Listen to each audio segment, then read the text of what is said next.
எல்லாம் வாங்கிட்டு வைங்களேன். இங்கே நின்றா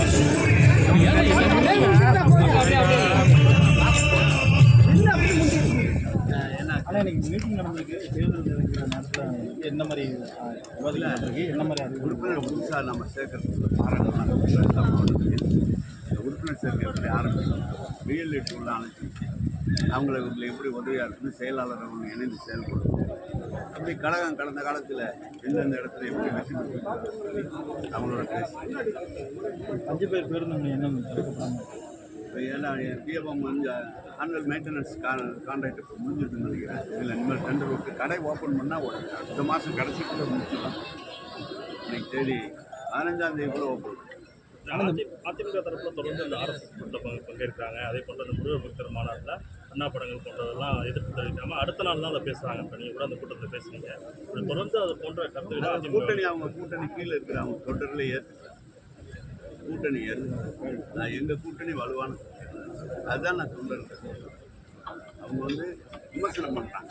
ஒரு இடத்துல வந்து நாங்கள் தனிச்சு அவங்கள அமைச்சரை அமைக்க அனுமதிப்பாங்க, ஒரு இடத்துல கூட்டணி அமைச்சர் செய்யலாம். இப்படிலாம் பேசி திமுக கூட்டணியில் வந்து புகைச்சல் இருக்குது. திமுக கூட்டணியில் இருக்கக்கூடிய கட்சிகள்கிட்ட வந்து நாங்கள் வந்து பேசிகிட்டு இருக்கோம்னு அமித்ஷா சொல்லியிருக்காங்க. யார்? அமித்ஷா. அது உள்துறை புகைச்சல் எங்கேயும் புகையே வரலையா? புகையே எங்கேயும் வரல. நல்லா சுமூகமாக இருக்குது. கூட்டணி தோழர்கள் நல்லா இருக்காங்க.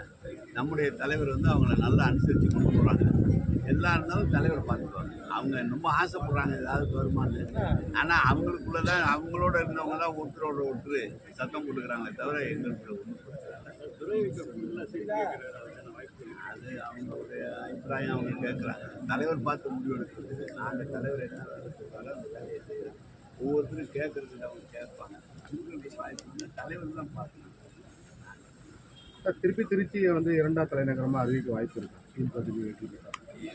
தேர்தல் வந்து ஏதாவது சொல்லி ஆனால் முருகபக்தர் மாநாட்டில் அந்த துணை முதல்வர் பவன் கல்யாணம் சொல்லியிருக்காப்புல, முருகனுக்கு ஒன்றுனா இந்த முஸ்லீமு கிறிஸ்டின்லாம் ஒன்றும் சும்மா விட மாட்டேன் அப்படின்னு சொல்லியிருக்காருன்னு. அங்கேயும் முதல் பார்க்குறது ஆந்திராவில் பார்க்குறது, ஹைதராபாத்தில் சும்மா இங்கே வந்து பார்க்குறேன். ஏதோ மேடையில் மை கிடைச்சா ஏதோ நேரம் பேசுவார். இல்லை இது தமிழ்